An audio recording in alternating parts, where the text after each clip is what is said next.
As the flooding emergency in western Beijing turned deadlier at the beginning of this week, taking out bridges, washing away dozens of cars at a time, and wreaking havoc on the city, the decision was made to divert the raging waters.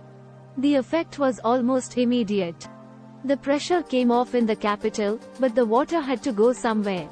By Tuesday, it was hitting Zhuozhou in neighboring Hebei province with a force the locals didn't expect. The town was soon cut off from the outside as its buildings became islands. Soon the electricity and drinking water were gone. They were in trouble. Boats were the obvious choice for emergency teams to reach people. But with the initial rescue effort focused on Beijing with its much larger population, officials there said they were desperately short of watercraft for the task at hand. By Wednesday, the relief effort arrived. Fire brigade rescue teams were there in large numbers at a staging post on dry land, and boats were lined up along a road which had become a river. Inflatable craft were being launched and, using outboard motors, driven into the inundated center of town. Columns of heavy diggers were also driving into the safe part of town, but they weren't being used to move rock and soil. They were there to rescue people, who carrying only a few belongings, clung to the powerful trucks. Even the shovels at the front were packed with dazed residents.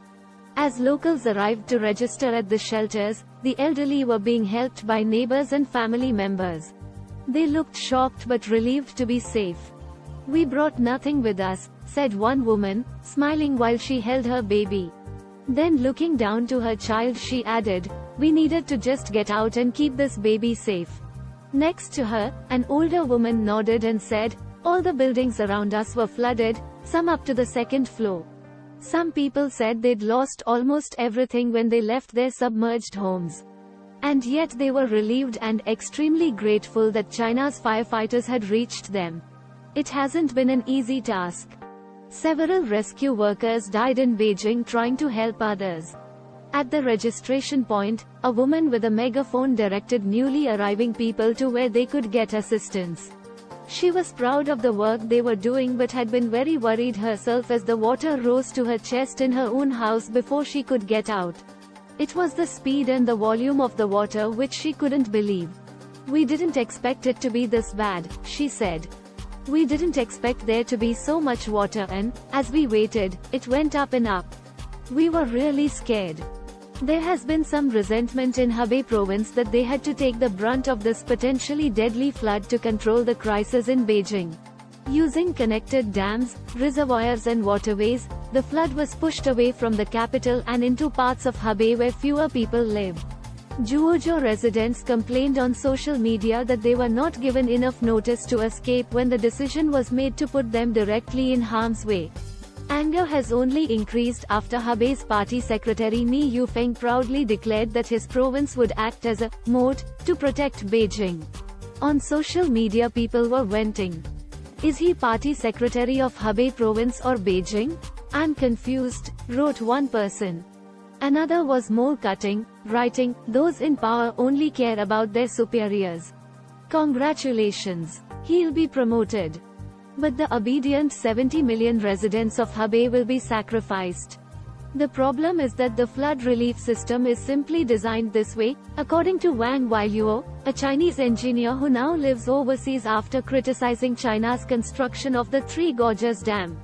China's flood control network has a pecking order of protection giving priority to big important cities like Beijing, Tianjin and Shanghai, with the lowest order of importance being rural areas. Under China's system, at the bottom are the ordinary people in the city and those in the countryside whose interests are not respected, he said. But if the water had not been diverted into Hebei, what other option did the government have? Mr. Wang suggested that, below the Yongding River, there are a series of golf courses where the flood waters could have been released.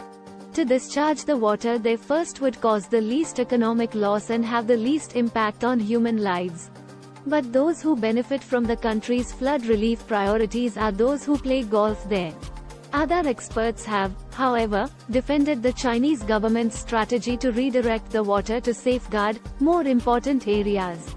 Water retention and distribution zones are an important part of the flood prevention system but home to a lot of people, Cheng Xiaotao, Deputy Chief Engineer at China Institute of Water Resources and Hydropower Research, told state-run media. Those people are also citizens of China, sharing the right to prosper, and nobody is suggesting they should be sacrificed. Also, according to law, the state will compensate those affected. On the road from Zhuozhou back to Beijing, there is a bridge across a river flat which is surrounded on either side by a sea of debris. There are fridges, industrial drums and enough timber to build quite a few houses, along with basketballs and the soft padded flooring of the type children play on in preschools. Traditional Chinese instruments are piled up next to large truck tires and life preservers.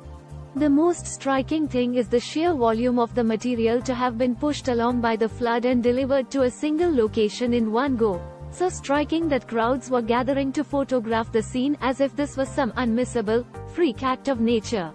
The sudden impact of the floods has led to calls for better early warning systems in China. Northern China's summer has, so far, consisted of months of extreme heat, followed by powerful flash flooding in areas not accustomed to it. This week's emergency led to 21 dead according to the government, and, in Hebei province alone, more than 1 million people had to be moved to safety. The economic cost of these, ever more frequent, natural disasters is incalculable. In the long run, Chinese scientists are pointing their fingers squarely at climate change as the culprit. They want more done, more quickly, to stave off a much worse crisis in the future.